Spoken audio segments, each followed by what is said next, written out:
Hey everyone, it's Owen here from OTech, and this time I'm doing a pretty interesting and exciting unboxing, which is the AMD Ryzen 3 2200G, which is the new AMD Raven Ridge APUs that has the Radeon Vega graphics. I know these have been like videoed to death on YouTube, like every reviewer has been like reviewing these things and testing it out, but I haven't, and I've only now joined the fray. And I've only got the CPUs for now. I haven't got the motherboard or RAM yet. I'll be buying those pretty soon. But I got this extremely cheaply from Staples by using their price matching to Micro Center prices. So I paid just $83 with tax. So yeah, $83 in total. That's pretty freaking cheap for a 2200G. So yeah, that's why I got this CPU. But I haven't got the motherboard or RAM yet. They should be coming this week, so I haven't been able to test it out yet. But right now I'm just gonna unbox it and just kind of show you guys. So it has the typical, Ryzen box, AMD box, which is predominantly gray with like some orange Ryzen accents, and you can see the Ryzen 3, and also processor with Radeon Vega graphics on top. 2200G, still sealed. I haven't opened it. So yeah, this is the AMD Raven Ridge CPU that has the Vega graphics. Pretty much everyone has reviewed it and found out that it performs pretty good. It could like match or like get close to a GT 1030 like dedicated graphics card in most cases, and especially if you overclock it, you can like match it and like, or maybe even beat a GT 1030 if you can overclock really high on your on this CPU. But yeah, so I'm quite excited because I wanted to try to build like a tiny like small form factor AMD APU rig that I'll do like a 3D printed case or something. So that's my plan. So I'm gonna get like an ITX board with this. But for now, let's just do the unboxing. So I'm just gonna break open the seal for now.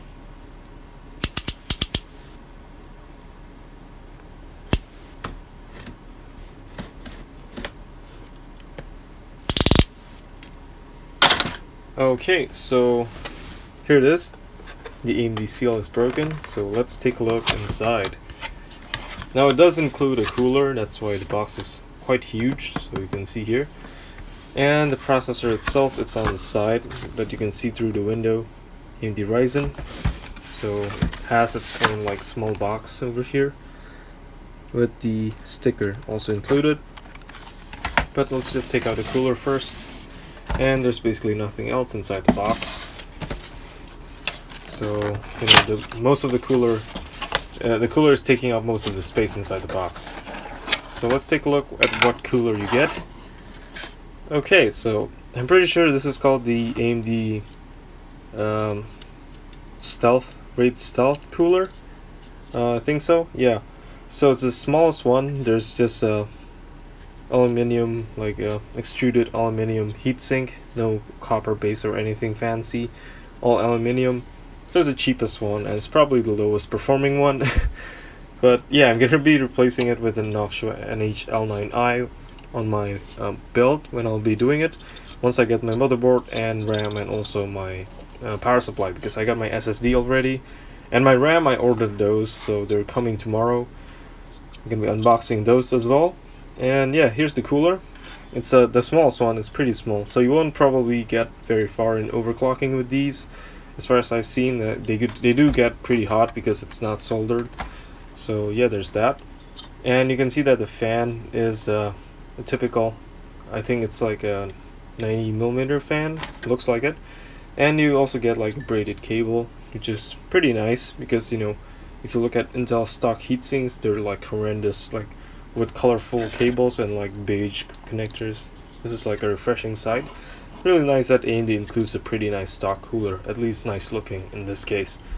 But if you get like the higher end ones, obviously you get a really high performance cooler as well. That does let you overclock. But enough about the cooler itself. It's just AMD stock cooler.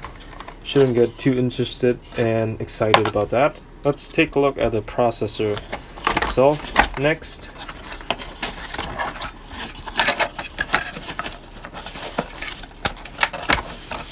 Okay, so here it is, AMD Ryzen 2200G in its own box. Let's take a look. Okay, interesting. You also get this, which is, oh, there's the English side. Okay, I was confused for a second. Compatible with AM4 motherboards when has compatible BIOS update has been installed. So yeah, if you're buying the newer Ryzen 2nd generation parts, like the 2000 series, make sure you have like a motherboard that, if you buy new, has this sticker, which means that it has the latest BIOS that supports it. Or you should, update the BIOS first yourself if you're upgrading before taking these CPUs and plugging them in. Or you can also ask like the BIOS boot kit and from AMD, and they'll send you like an APU, I think it's the A6 9500, for you to plug in and just update the BIOS using that CPU, then return it back to AMD. But anyways, yeah, this is one of AMD's new CPU designs. So in the 2200G's case, it has the AMD Vega integrated GPU, so it's quite different from the previous Ryzen CPUs. This one has only one CCX, and in the case of 2200G, there is no SMT, so it only has 4 cores and 4 threads. And because it only has one CCX, they also kind of lop off the L3 cache, because usually they have like 16 megabytes in total. This one only has 4 megabytes, but with only one CCX, they should have 8. But I'm assuming that they use the space for the Vega graphics, because if you see the die shots like that AMD provides, basically instead of having 2 CCXs on like either side, one is the CPU core cluster and the other one is the graphics core cluster. So that's why it only has one CCX. So it doesn't have any kind of like CCX latency issues like the other Ryzen CPUs. So if you have like the 2400G and super high clocked, like over 4 gigahertz, you might get like performance similar to a 7700K, for example, because it doesn't have the CCX latency issues that affects game FPS so much. But you still do benefit from higher clock RAM on this, because the Vega graphics is really bottlenecked by the system memory, because it's connected to the DDR4. It doesn't have its own integrated memory. So the higher your memory clock speeds, I've seen that it does improve a lot in the gaming performance of the integrated GPU. So basically buy the fastest RAM that you can buy and stick it in with this, and you get the highest performing integrated GPU that money can buy right now, because Intel really doesn't have any kind of competition in terms of like integrated GPU, because this can like match and dethrone a GT 1030 in most cases. And yeah, for the price, like about $100 MSRP, that's not bad, because GT 1030 goes about $100 as well.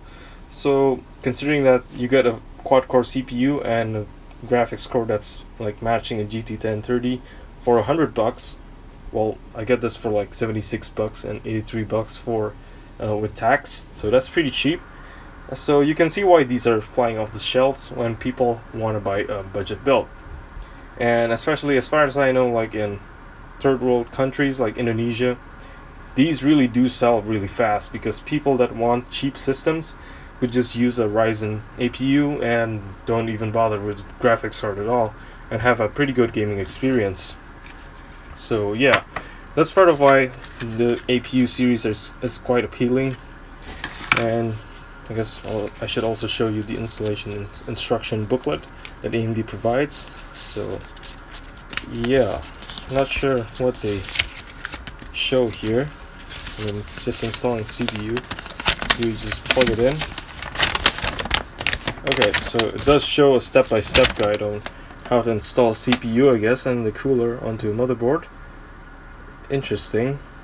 It also shows the Threadripper installation, even though it's not a Threadripper, so I'm guessing they just have like a universal booklet for every one of their CPUs, and not that it matters. But yeah, pretty interested to see how this performs, and try to overclock it as high as possible on like an ITX cooler and motherboard, and see what kind of performance I would get. But I think I would probably be like thermally limited, because this CPU isn't soldered like the other Ryzen CPUs. These like APUs are using TIM, like Intel's CPU, so the performance of the cooling kind of suck on these Ryzen CPUs, but should be enough because it's just a quad core. And yeah, you know, basically for now, that's it for the unboxing. The 2200G with a quad core CPU, 4 megabytes of L3 cache, Ryzen Vega 8 graphics inside it, like integrated, and dual channel memory, all that kind of specifications. It is quite an interesting processor, and I'm looking forward to test it out and put it inside a mini ITX build or something. But yeah, that's it for this unboxing. Thank you for watching, hope you enjoyed the video, and if you do, please leave a like and please click subscribe to see more of my future videos. Thanks for watching. Just realized something. You also get a Vega sticker on behind the Ryzen sticker, so that's pretty cool. Just wanted to let you guys know because I forgot about that. But yeah.